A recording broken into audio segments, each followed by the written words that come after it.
what do I need in order to feel safe? And what are the snippets of times that I do feel safe? Where am I? How far away from the world? Who am I with? I feel healing when I know how to articulate what makes me feel safe and when I feel agency to move towards it. I feel healing when I'm able to hear my inner voice and hear the boundaries that I need and honor those. When I feel agency in my life.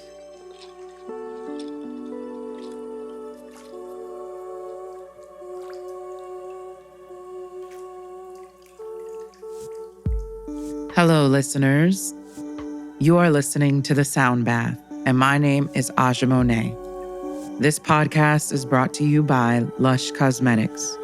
I am so excited to have you join us today as we are in conversation with Adrienne Maree Brown. Informed by 25 years of movement facilitation, somatics, Octavia E. Butler Scholarship, and her work as a doula, Adrienne has nurtured emergent strategy, pleasure activism, radical imagination, and transformative justice as ideas and practices for transformation. She is the author and editor of 7 published texts, including Emergent Strategy, Shaping Change, Changing Worlds, Pleasure Activism, The Politics of Feeling Good, as well as her newest book, Fables and Spells, coming out in November, to name a few. She is also the founder of the Emergent Strategy Ideation Institute, where she is now the writer in residence. We are so excited to welcome her to the show. Let's get started. Well, so very excited to begin this conversation with you, Adrienne. I had the honor of having conversation with you before in the middle of this whole little panorama. Yeah. And my, oh my, how the times have changed and not changed so very much. But I know. It has been quite the journey. And so I'm just really grateful for your time and energy and just presence with me right now. So I wanted to just say thank you for accepting this invitation. And as we begin, I wanted to ask you what best describes who and how you see yourself in the world and what you do. In what ways do you find yourself finding now in your life that maybe you didn't before? I love this question because it's always changing. And I'm always giving myself that permission to be like, what is it today? What is it right now? Writer is the most consistent thing. If I've got one line, I've got one breath, I can just say one thing, it's always going to be writer. And the form of the writing changes. And then the interpersonal dynamic of it changes. But the act of writing is something that occurs every day of my life. And it's something that I really enjoy. And the way that I look at the world is, what is this earth trying to express? And can I be of service to that expression? I also really think of myself as an earthling. I've always known it, but lately I really feel like no, I really belong to this planet. Like I love this planet and I feel responsible for protecting this place and our human experience of living on this planet. And I think that we are in a very precarious moment of, can we earn our place here?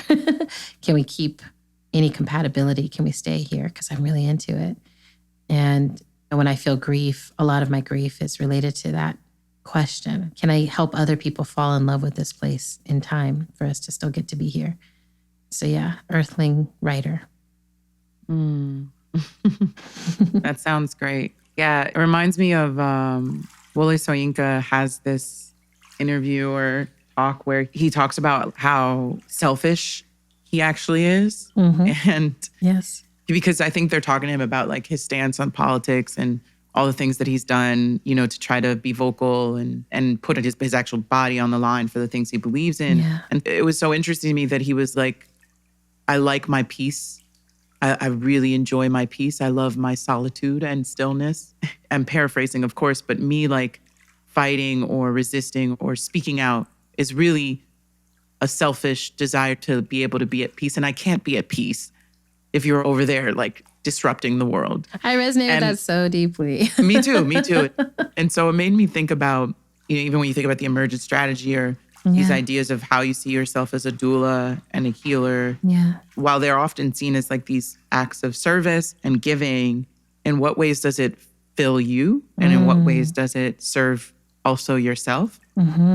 Because I think there's this assumption that when we're doing this work, there's this narrative that has become really rampant among mainstream conversation or popular conversation that like activism and organizing, it's just so tiring. It's so exhausting.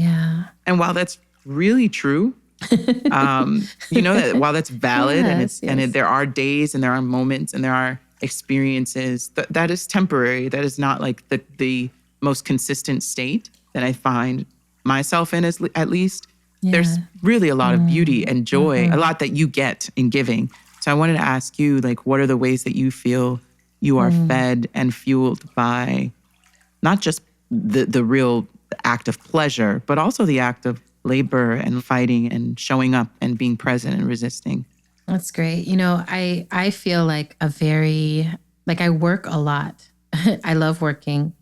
And I think it's hard for me sometimes to sort of rest down or to relax my system. But I think part of it is because I don't feel stressed about the work I do.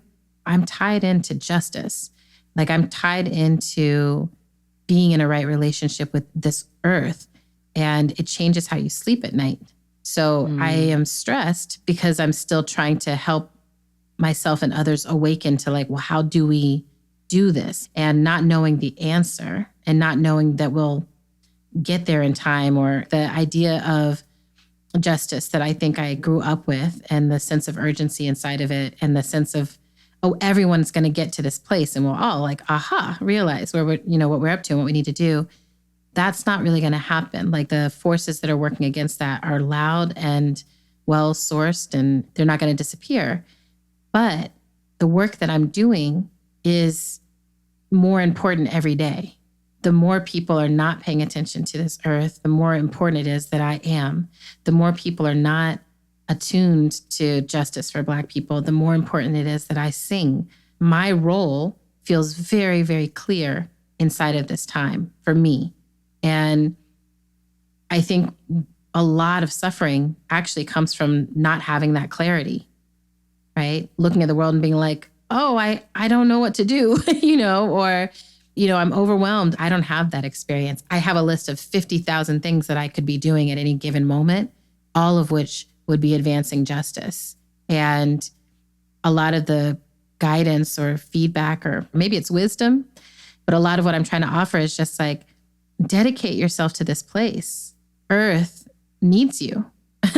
The people of this planet need your creativity. We need it. And when you realize that and you stop living for success, in the way capitalism defines it, and you start living for like, oh, this planet that I am a part of needs my contribution, it really shifts something really fundamental inside. I no longer feel like I'm in competition with anybody for like what I accomplished in this life. I'm not waiting for a formal accolade. Like it's great, if that kind of stuff comes, but I'm not creating around that or for or towards that. I'm just like, the earth wants to sing a song through me. Am I hearing it? Can I hear it better? And then is there anything I'm afraid of that's keeping me from being able to deliver my gift to people? For a long time, the answer to that was yes, overwhelmingly, like, literally I'm supposed to be singing, but I have fright around performing songs. So I'll just go over here and do something else. And it's like, well, the songs are going to keep coming and you're going to have to deal with that. Now I feel like I can teach other people the songs, or I can sing the songs. There's so many more options, right? All I have to do is make sure these songs get heard. All I have to do is make sure this idea gets read. The next step feels fairly clear most of the time for me. What you shared just really resonates. Can't speak for everyone, but I think what I struggle with is like how art has become this thing to be consumed now, and creating is like, it's about how much can you produce to consume rather than how do we create a more equitable world for others to experience that sort of presence with themselves. That's right. And sharing art helps us access that, because obviously if there was somebody's song that helped me learn how to sing, or somebody's poem that gave me the strength to write. And I think that that's beautiful, but I guess I never thought about it from the way, or at least not intentionally, like, oh, this thing is coming through me and this is what I need to be contributing to the world. Well, and not all of it is. I have gotten more protective as I've gotten older of my process of emoting, period, right? And I think when I was younger, I think a lot of it was like, oh, every emotion that I have is part of my art or part of my offer. And I need to write about it and I need to put it out into the world. And that has really shifted a lot for me, which is not to say that those things won't flow out into the world, because as they become integrated into who I am, they show up everywhere I am. But I just need to feel it. I just need to be in this moment. I'm going through this. I'm experiencing this. That's all I have to do. My job right now is just to be heartbroken. My job right now is to worry about the earth. My job right now is this and that. And I really feel like I've been starting to make that distinction a little bit more clearly in myself, that some of my life experience is just for me to live it. And if there's something that gets, made meaning of for other people inside of that, wonderful. And then there's some stuff that's like, oh, this is meant to be delivered. When Emergent Strategy came through, it was very clearly like, this is a gift that I have been given because of the way that I shine in the world. And my job is to shine a light on the truth of this, which is a truth that is in the earth. The earth was like, look, I know a lot about how to survive here. And I need more of y'all to hear about it. I knew that it wasn't going to behoove me to sit around and try to edit or change it in a certain way, because it was like, this is a direct transmission and my job is to transmit it. And so there's some work that comes that way, and then other work that's an immensely personal experience that I'm having. And it may or may not ever be for sharing, or it may not ever be for direct sharing, but I'm learning it and I'm integrating it. And I don't know if you experience this, but I'll go through a major change. And in very indirect ways, it changes how I'm able to show up for other people. I don't know that particular experience you're going through, but I know how it feels to have your heart break. And it sounds like what you're going through is heartbreak. And I'm able to be with you in this. The doula development process is living your life and knowing that you can lose everything at any moment, but you can gain everything at every moment. And there's nothing you're doing that hasn't ever been done before, but you'll do it in a different way. That's wisdom. So I feel like a kind of doula for myself and a doula for my own creative processes these days. Yeah, the idea of transmissions really resonates. I definitely have been feeling and thinking through that a lot lately. Yeah. I think somewhere you said you grow healing ideas. Yes. And I was wondering, what does it mean to grow healing?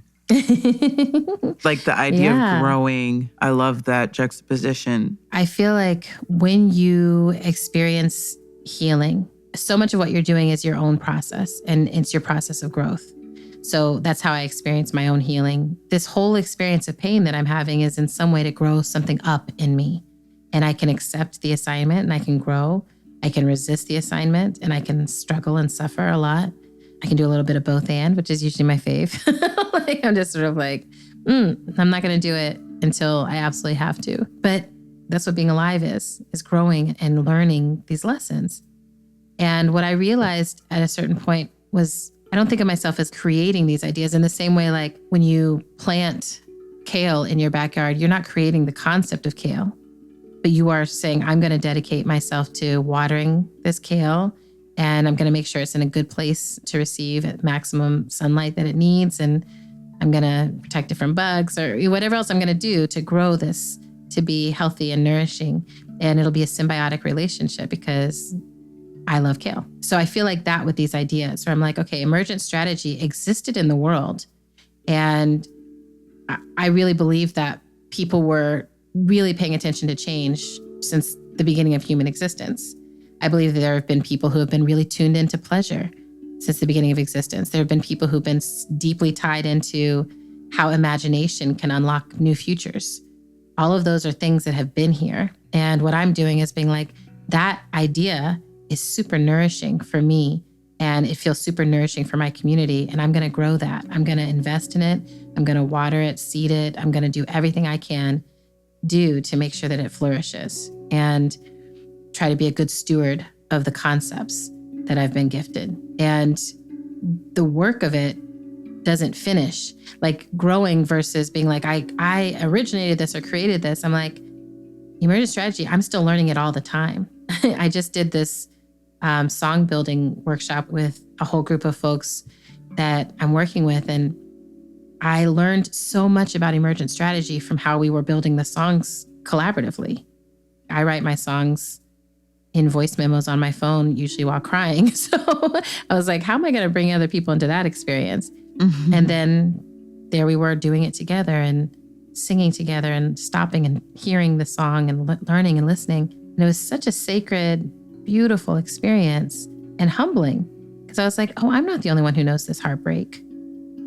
Everybody in this room has something to offer to this heartbreak. You know, we can Michelangelo a song out of this raw material of our hearts and of our bravery to say, well, what about this way? Because it's always brave. I think it's always brave to create this. I'm going to say that this doesn't exist and it deserves to exist. I'm going to take the time to do that. I think a lot of times, especially founders of stuff, it can become hard to protect the space for the idea to grow. And you're like, oh no, it's just the way I did it, trademark, blah, blah, blah. And I'm like, no, this one was trademarked by the universe. I don't get to control everything about it. And it's better for that. Yeah, I love that. Trademarked by the universe. Yeah. Aren't we all? Mm-hmm. Yeah, I love like hearing you talk about this because I've been writing a lot through heartbreak. Yeah, and it's hard. It is, I guess a lot of what I've been thinking about is loss. The many forms of heartbreak, the many ways that our hearts are broken. And, yeah, you know, it reminds me of that Rumi quote where like the wound is where the light enters you or something like that. Yeah, yes. Which is true because I think about how many people, for fear of having their heart broken, don't ever step into the true pleasure of love and like the risk of life, of living openly and lovingly and full of light and with audacity and bravery. Yes. To your point, there's a lot more openness around these conversations than when I was growing up. Yeah. And it's so exciting and very much encouraging, while also feeling like sometimes we conflate a lot of lofty language with almost this inability to name like accountability or responsibility for things that we need to do. So there's this balance between knowing that a lot of us have healing to do. We talk about restorative justice and restorative processes now in ways that were never talked about before. And oftentimes in society, we have this binary of right or wrong, good or evil, healed or not healed. And I was wondering, like, for you, what is that word? What is healing? You know, what does that mean in today's society where everyone is touched by some form of harm? Like none of us are untouched by having been hurt, having been let down, having felt a sense of loss or heartbreak. What does it mean to heal? Is that a thing? And then also, what is the role of the wound? What is the importance and the necessity of being kind of hurt? I don't want to romanticize it and make it like this poetic thing, but part of life is going through struggle, is being in conflict with one another, and not necessarily running from that, but learning how to approach it. So I'm wondering, what is healing and what is being hurt? Not that you have all the answers. I know everything about this. I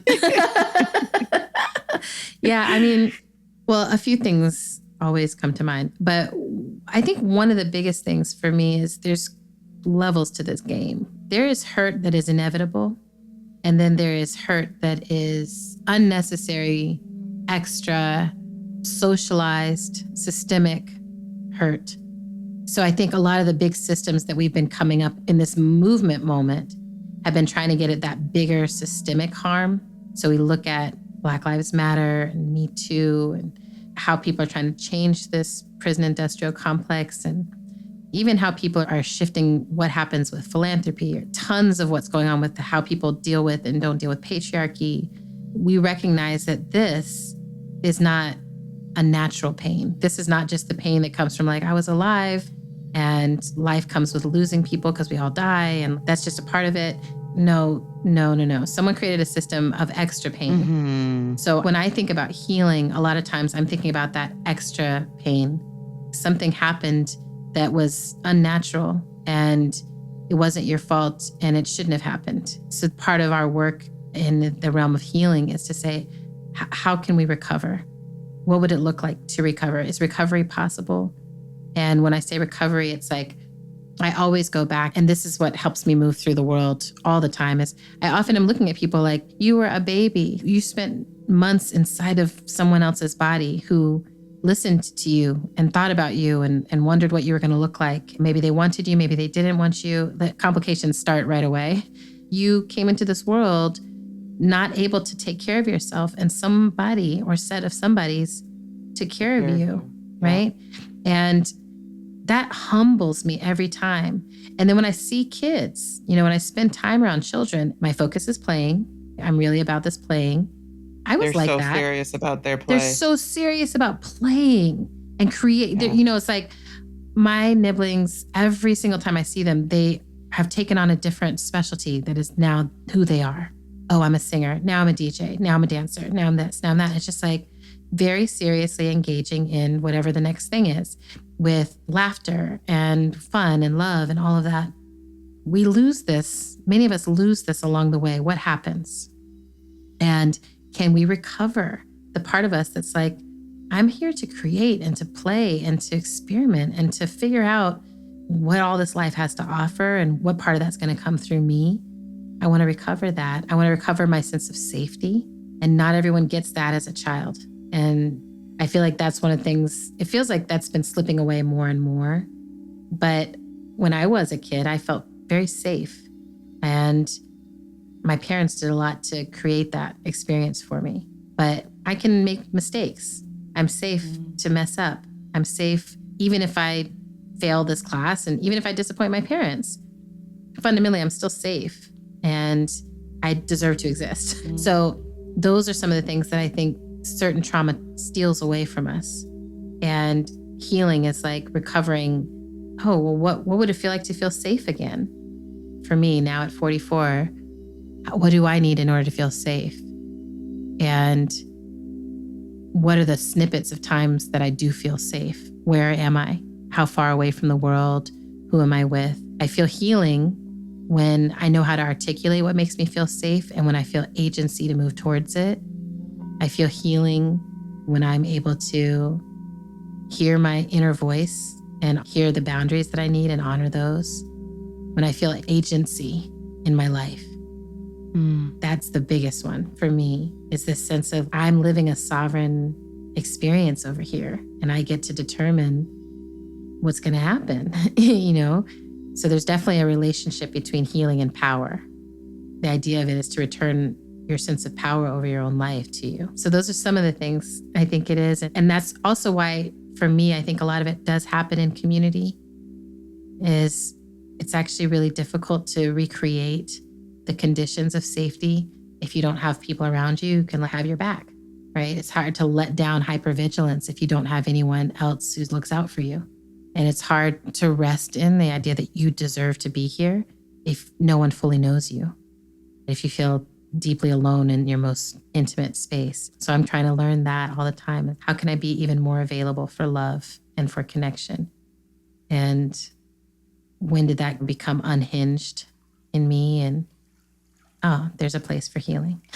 That's so great. Thank you so much for that. I think all of that really deeply resonates. And I wonder about, as I'm aging, one of the things that I find so magnificent about that process is that just having the ability to age. Oh my gosh. Thankfully, the ability to know that I'm taking care of myself in better ways than I was before. Yes. I'm making better decisions. I'm learning about my body. I'm feeling different degrees of power and strength and pride and Yes. who I am and ways that I was made to feel insecure before and creating better boundaries. This aging thing ain't so bad. But there was like Maya Angelou was this, of many things that she offered, the best example as a woman, as a young Black woman that I got from her was this joy about aging. Like Oh, this, yes. she sounded so pleasure filled by like aging and what, and she was, you know, it was like, girl, if you think the 30s is something, wait till you get to the 40s. And then when the 50s come and then she's like the 60s, you know, and then the fact that she actually had the grace to age. And I wanted to talk to you about that because I think that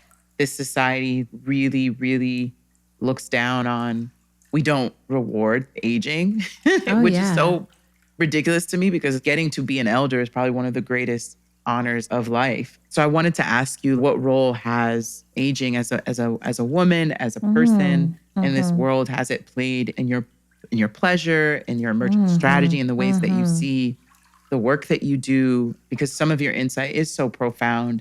And sometimes I think young people be like, damn, I ain't got none of that. I don't know none of that. It's such a trip to hear you say this because one of the greatest gifts of aging for me is getting to a place where I'm like, I'm not that bad.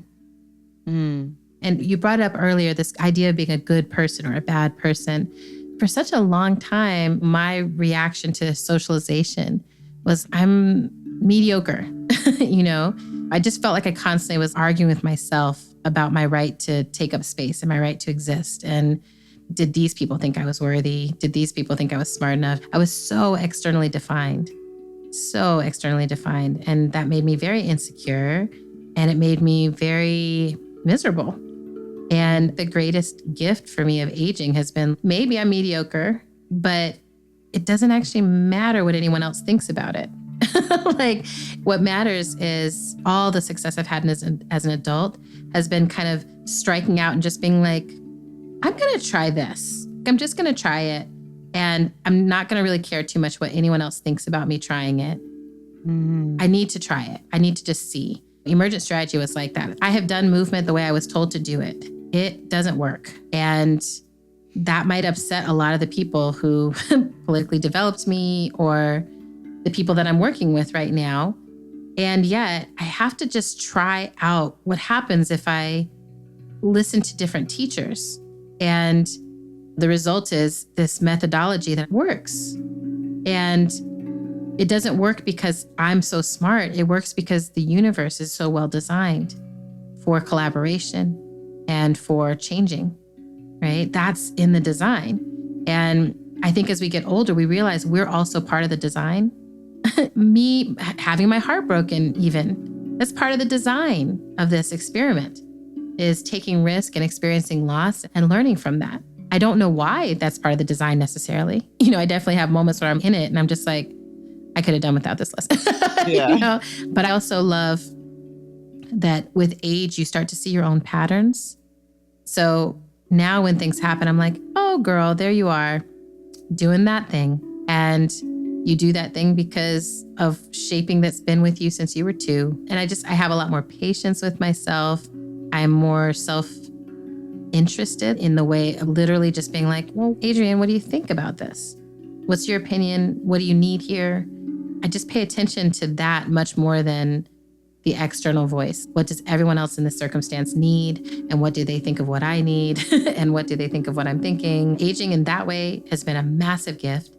And then I also think there's something around the humility of aging. No matter how brilliant I am or how big my impact is, I'm not going to get extra time. So the randomness of knowing the most brilliant people in my life, many of them died very early. And so the whole impact of their lives was what happened before they were 16, before they were 35, before they were 43. And I'm still deeply impacted by those lives and I miss them and I love them. And so I let that be with me. I don't know how much time I'm going to get here, but each day is more than this person got. And what am I going to do with it? Well, I'm going to enjoy it. And that seems to be working pretty well. I will say, and I'm trying to think of how to say this well, but there may not be a way to say it well. But there is something also about the consistency of tragedy that lands as you get older, where it's just like a good day is not to be taken for granted. The next day is not to be taken for granted. The tragedies are there. Every day that I have that's like an incredible day, there's someone in my life who it's one of their worst days. That's part of what I'm starting to really understand and internalize and get used to. And with my friends, I feel like we're getting better at letting that all be concurrent. On my best days, someone else is devastated. That full range is human life. It's human existence. I had the best week ever this past week, and this massive hurricane hit Puerto Rico. Those things are both happening. They're both true. And my work is to develop more and more capacity to be with all of that is true. And I can attend to all of it from the same pool of energy. Yeah, I think the multiplicity of experience, it's always changing and shifting, is really important, because I think that many of us, there are times where you like look at someone else and you can resent or envy, or yes, there's just the range of human emotions. Boy, they're very extensive. And I think that you can see how, not just in the country, but in the world, when you are lacking and when you are without basic necessities, basic things, it's very easy to be angry, you know? Oh, it's like, yes. and aggravated. And it's actually wise. Yeah. You know, giving myself permission to feel whatever I'm feeling and trusting that that's the right emotion is really important. When I was going through my heartbreak moment, the sort of most intense periods of it, I was like, this is exactly what I should be feeling right now. Everything that has played out here, this is the correct emotional response. I was engaged to someone who I'm no longer engaged to. My heart is broken, and that's the right thing to feel right now. And I should be more worried about myself if I'm not feeling that. Climate despair is actually correct. You know, what we've done to the planet and what we're going to have to deal with, that's all true. The right response is to actually feel upset about it.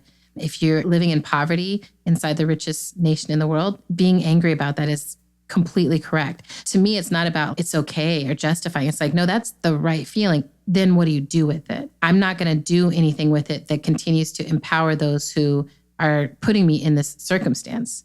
Capitalists put me into this situation. How am I going to liberate myself from living a life that's inside the boundary that they've created for me? Yeah. What I find most people doing, which is, it makes sense, it's survival, is like, okay, well, now I got to learn how to play the game just as bad, just as tough, just as equipped as the next person. Because what I've witnessed as someone that, just being completely frank, as someone that made a lot of sacrifices and said no to a lot of things that other people said yes to. In the long run, you believe in something and you want to stand for something, but you standing for something alone, it does nobody any good. Not that it doesn't do anybody any good. It's important. But I do think that collectivity, making a statement or taking a stand, is really where the strength of the impact of a decision like that can be felt. Sometimes what is frustrating is that we don't see that if we don't all do it together, if we don't all not participate, if we don't all say no, then that's right. It continues to happen and replicate itself, but it can't just be a few. And so what I find is that we get hurt or disappointed or insulted by other people's anger and outrage and righteous bitterness about the system and the way that the system is, rather than having compassion to see those expressions as a form of love and really heartbreak. That's right. So when we look at people in third world countries who are resisting dictatorships and regimes that are oppressive and terrorizing the people, and we see people taking drastic actions to resist those things, we judge the action more than what caused the action. Yes. So we find that we judge how people grieve and how people are outraged. Yes. We focus on the violence of those who have been violently harmed, like, or the expression of hurt and the expression of rage and righteous rage and anger about things that they are experiencing that are downright wrong and injustices. And some people say, well, that's not the way I would resist. There's other ways. I would do it this way. But as a woman getting older, part of my struggle has been, I don't want to struggle. Part of my struggle is I don't want to struggle. I don't want to fight all the time. I don't want to resist all the time. I don't want to hold that anger and that rage all the time, although it is there. And more than anything, I want to be able to one day have a child or if that's even possible in this dying world at this time. I mean, I want to believe that there are other dreams that I've yet to hold and yet to experience that I will get to. And so I think we struggle with, are we in that together? Like, are we trying to make a more equitable, loving world for each other? And do we see the rage that others are holding as a part of that love too, like as an expression of that love too? I wanted to ask you, what are the ways or examples of anger and rage that you see being able to equip us towards the healing world that we need? Yeah, I wanted to say I really appreciate what you just shared, because I think that that's the balance, that's the tightrope, right? For many of us is I see all this and I want to be in relationship to it. And I also don't want to be struggling and suffering all the time. And when pleasure activism was first coming out, this felt like the number one like misconception. It's not just a hedonistic escape from being alive in the world. It's actually about focusing your attention and in whatever circumstance you're in, being able to say, where do I bring my attention in order to experience more life and more well-being and more ease and more joy and more love and more abundance? And usually the answer is some form of community. That's the shortcut. But I will say, for me, I've had to learn to respect my anger. And I think a lot of us need to learn to respect anger and to respect the sources of anger, like where it's coming from and where people are when they have it. I think about this a lot, that when Black Lives Matter took off, I'd been doing direct action organizing and training people in how do you take nonviolent direct action, civil disobedience for years. And for years trying to make a case for it. And then it took off. And I was like, okay, great. Now we're going to be in this period of just immense nonstop action until we get justice. And it hasn't really played out that way. There was this period of immense action, but then everything comes and goes in waves. And those waves include backlash, and those waves include history having other plans and COVID. And there's just so much concurrently happening. So part of what I've been rocking with is when anger is present in me, when it's alive in me, that I'm responsible for figuring out how I move with that. And I'm responsible for figuring out how I bring community into that dance with me. Community, theoretically, is this beautiful concept, but it takes a lot of vulnerability and work and time to lean in and actually let it be a solution in your life. And right now, I think it's the primary solution for almost everything we're dealing with is, what does it mean to think I'm taking this anger, I'm in this anger, and can I find anyone else to be in it with me and to organize with me to change this situation? And one of the things that's helped me let go of is the idea that I have to get every single person interested in every single thing that I'm angry about. Actually, we need a lot of different people being angry about different things, because there's so much right now that deserves our rage and our organizing. So instead of trying to recruit people to be angry about what I'm angry about, I'm always just like, what's moving you? What makes you feel alive? What are you willing to make sacrifices around? Here's what it is for me. For me, it's the planet. This is the thing that if we don't address it, we won't have anywhere to have the rest of our struggle and our arguing and our solutions. We won't have a practice ground. We need to protect home, protect our practice ground, protect the place where we get to be. But I know my job is not to try to recruit everyone else to my thing. It's just to do this fight well and to find the people who are already in community with that orientation. So how many people do I need to have around me to safely live that life? How many people do I need to be responsible to and accountable to? And a lot of times when I'm the most stressed out about what's happening in the world, in some ways it's because I'm trying to pay attention to way too much. I'm not paying attention to those people who are actually around me and who I can help. I'm paying a ton of attention to people who I worry about, but I don't do anything for. And how do I shift that? Now, if I read something that really moves me, I'm like, what can I do right away to help out with this? Because right away is when I will actually do something. I don't want to just be angry about it. I want to see, what can I do? This Hurricane Fiona happened to Puerto Rico. Okay, Taller Salud, Maria Fund. Who is on the ground helping? Can I help them? Right? How do I make my attention a shining light on it, Yeah. you know? Yeah, girl, that's what we trying. Yes. I Yes. hear it. Thank you so much for that. Your insight is always so just helpful and affirming. And I'm just grateful for the world that you are here with us right now. So just thank you for choosing to be here at this time and of all times. And before we end and close out, this is a question that we typically ask folks. Is there a sound, or it could be several sounds, that deeply resonate with you, that either bring you a sense of calm, peace, familiarity, just sounds that you really, really resonate with and feel close to? Yeah, I mean, I'll say the sound of the ocean is a really big one. For my birthday this year, I went to the ocean and was somewhere where I could hear it all day, all night. And it was so good for my system and for my sleep and for my sense of self as a saltwater body that's constantly in motion. It was just like, all right, I'm vast like that. And I'm actually doing pretty fucking good at this life. And the ocean is winning at life all the time. And all it's doing is like flowing and having storms. Yeah, the ocean just does it for me.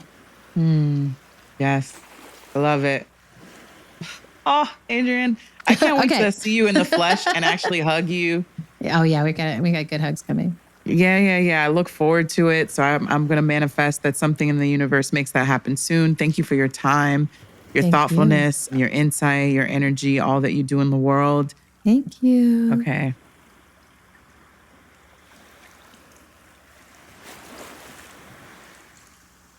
Thank you for listening. And I encourage you to tune in next time to the Sound Bath. Please enjoy this beautiful sonic meditation.